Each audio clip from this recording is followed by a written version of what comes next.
Assalamualaikum warahmatullahi wabarakatuh, Bapak Ibu yang kami hormati, Bapak dosen Dekar. Berikut ini kami dari kelompok 4 akan mempresentasikan materi yang menjadi jatah kami ya tentang sistem teknologi informasi, tantangan manajemen dalam implementasi TIK di bidang yang dari segi keamanan.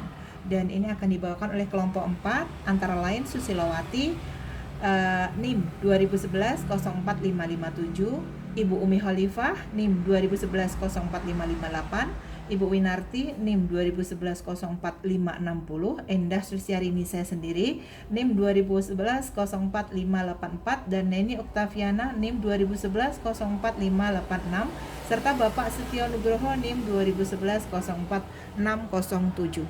Ya, kita masuk langsung ya Bapak Ibu. Kita sudah mengetahui ya bahwa perkembangan teknologi yang sekarang ini ke arah yang serba digital ini akan selalu maju pesat ya. Dan pada era seperti inilah manusia seperti kita ini memiliki gaya hidup yang baru, yang tidak sama dengan yang kemarin ya.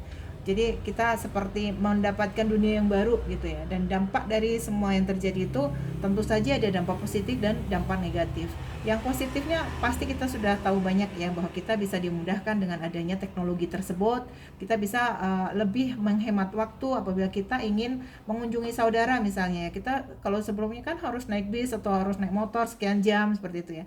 Kita sekarang tidak dituntut banget untuk seperti itu, apalagi sekarang pandemi ya. Jadi adanya teknologi sistem informasi ini akan sangat membuat kita menjadi ringan bebannya, menjadi mudah dan hemat waktu juga ya, hemat biaya juga. Jadi cukup dengan WA, cukup dengan website lah bisa ya, email atau apapun, kita bisa berkomunikasi dengan teman-teman kita yang jauh di lokasi lain seperti itu. Jadi kita bisa mempermudah komunikasi juga, waktu kita lebih efisien seperti itu. Itu adalah dampak-dampak positif ya.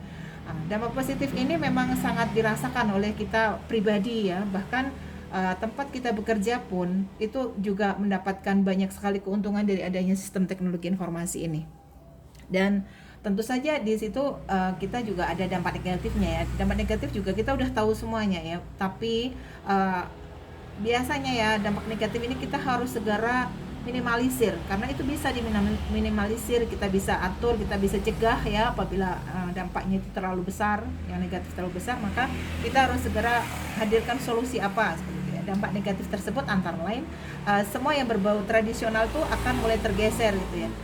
Kalau zaman dulu anak-anak lebih senang dengan bermain dengan teman-temannya di halaman seperti itu ya, tapi kalau sekarang anak-anak negatifnya dari sistem teknologi informasi itu adalah membuat anak-anak itu merasa asik, cukup asik dengan gadget gitu ya. Dia tidak terpikirkan untuk kumpul sama temannya. Bukan berarti mereka tidak menyukai kumpul dengan teman, tapi mereka sudah terlenakan dengan gadgetnya seperti itu. Tapi apabila kita bisa menyikapinya dengan bagus, insya Allah anak-anak ini tetap bisa mendapatkan kebahagiaan dengan berkumpul dengan teman-temannya, tapi bisa juga mengakses perkembangan teknologi seperti itu ya. Jadi kita sebagai orang tua memang harus bijaksana untuk mengatur anak-anak kita gitu. Kemudian dampak negatif lainnya adalah menurunnya lowongan pekerjaan, karena sekarang itu ya mau atau nggak mau, suka atau nggak suka, memang lowongan pekerjaan itu berkurang. Karena apa? Teknologi itu membuat penyederhanaan pekerjaan yang awalnya bisa dikerjakan oleh 10 orang gitu ya, sekarang cukup satu orang bisa gitu. Makanya sangat berdampak sekali dengan ketersediaan lowongan pekerjaan seperti itu. Kemudian dari semua yang serba menyenangkan itulah lahirlah generasi-generasi yang pemalas gitu ya, senangnya instan, nggak mau bekerja keras, nggak mau bekerja yang lebih dahsyat lagi gitu ya. Jadi mereka hanya banyak mengharap, banyak bermimpi untuk semuanya itu segera terjadi, seperti layaknya mereka semua serba teknologi gitu ya. Jadi banyak sekali harapan-harapan dari anak-anak kita itu yang tidak sepadan dengan apa yang dia usahakan seperti itu. Nah, tentu saja di era digital ini banyak tantangannya ya. Tantangannya antara lain ya banyak sih, di sosial politik juga ada tantangannya, di bidang informasi pendidikan pun ada tantangannya ya, karena semua ada tantangannya, otomatis tidak mengurangi tidak mengurangi kesenangan atau kebahagiaan kita adanya teknologi ini, maka kita pun harus siap dengan tantangan-tantangan yang ada gitu. Dan tantangan itu pun dari sisi keamanan sangat-sangat berbahaya ya. Maksudnya selalu terjadi seperti itu. Jadi kejahatan-kejahatan yang ditimbulkan oleh sistem teknologi informasi itu sangat banyak, dari sisi keamanan pun juga banyak.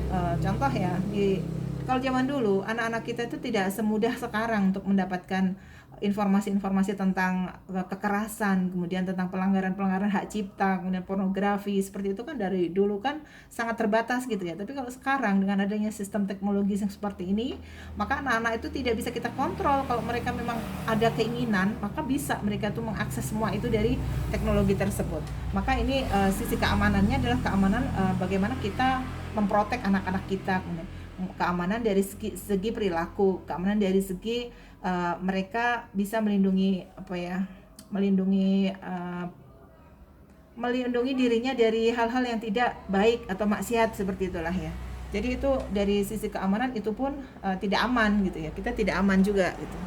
Nah, kemudian ada lagi dari sisi yang bukan manusia ya. Kalau ini kan dari manusia atau dari segi keluarga kita gitu ya, dari segi SDM gitu ya, itu bisa teracuni dari seperti itu ya, dari konten-konten yang negatif, kemudian kekerasan, kemudian pornografi, pelecehan seksual, seperti itu kan banyak sekali yang bisa diakses oleh anak-anak kita, teman-teman kita sebaya-sebaya, kemudian bahkan udah kakek-kakek pun bisa mengakses dengan mudah gitu ya.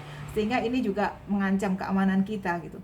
Jadi semua harus dikontrol ya. Seperti itu pun kita juga sebagai orang tua harus selalu kontrol anak-anak kita.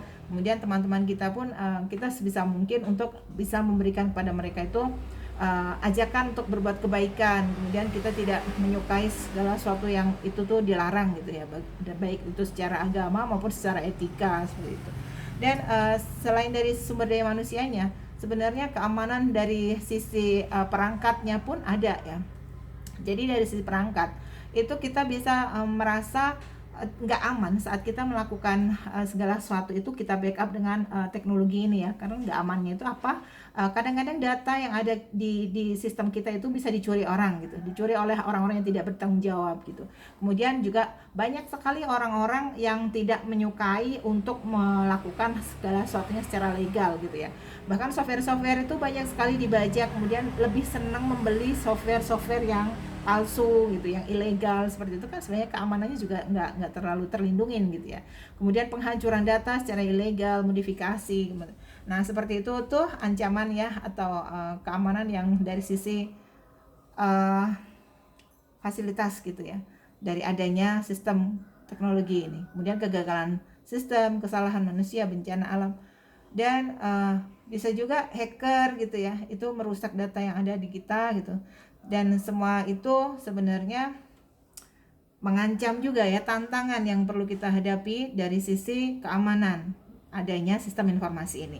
Tetapi semua itu adalah tantangan, itu sudah ada solusinya sih, sebenarnya ada jalan keluarnya, dan kita memang harus selalu mencari jalan keluar terbaik gitu ya. Jalan keluarnya ya kalau tadi yang tantangan keamanannya itu ada di SDM atau sumber daya manusianya, ya kita harus ada aturan atau rulesnya bagaimana supaya anak-anak kita atau tetangga kita atau saudara kita tidak mengakses hal-hal yang tidak bermanfaat seperti itu, atau yang menimbulkan kekerasan atau pelecehan atau yang semacamnya. Itu kita ada aware gitu, ada kepedulian pada mereka, kemudian kita bersama-sama untuk memutuskan bagaimana solusinya, kita membuat rules kayak gitu. Itu bisa kita solusinya kita lakukan seperti itu. Sedangkan untuk mengamankan sistem informasi itu kita bisa mengamankan data-data kita yang ada di dalam sebuah sistem itu dengan backup gitu ya. Kita bisa melakukan backup ya untuk pencegahan dan pengobatannya. Nah, untuk pengendalian akses ini ya dapat dicapai dengan 3 langkah ya: identifikasi pemakai atau user identification, kemudian pembuktian keaslian pemakai, dan courtney dan Portney dan snort. Kemudian memantau adanya serangan pada sistem gitu. Kemudian juga bisa keamanan itu kita amankan dengan penggunaan enkripsi gitu. Seperti di WhatsApp itu kan sudah berlaku ya penggunaan enkripsi itu supaya aman, supaya lebih aman gitu. Tidak ada penyadapan, tidak mudah untuk bisa diambil atau dibajak orang lain seperti itu. Dan backup rutin itu juga harus gitu. Nah, kesimpulannya apa? Kesimpulannya semakin canggihnya teknologi digital ya masa kini ini membuat perubahan yang sangat besar terhadap dunia dan telah melahirkan berbagai macam teknologi baru yang semakin maju. Kemudian yang kedua adalah dapat mengetahui dan mengerti bagaimana sih melakukan teknik pengamanan data dan bagaimana juga menjaga kerahasiaannya. Nah, itu tadi adalah presentasi dari kami kelompok 4 mahasiswa pasca sarjana SDIE Wijayawiwaha Yogyakarta. Apabila teman-teman ada ada pertanyaan atau saran atau kritik masukan dan pengen ngobrol banyak dengan kami, kita silahkan ya ke uh, bisa berkunjung ke YouTube kami atau bisa ke tempat kami di Temanggung. Sekian aja dari kami kelompok 4. Assalamualaikum warahmatullahi wabarakatuh.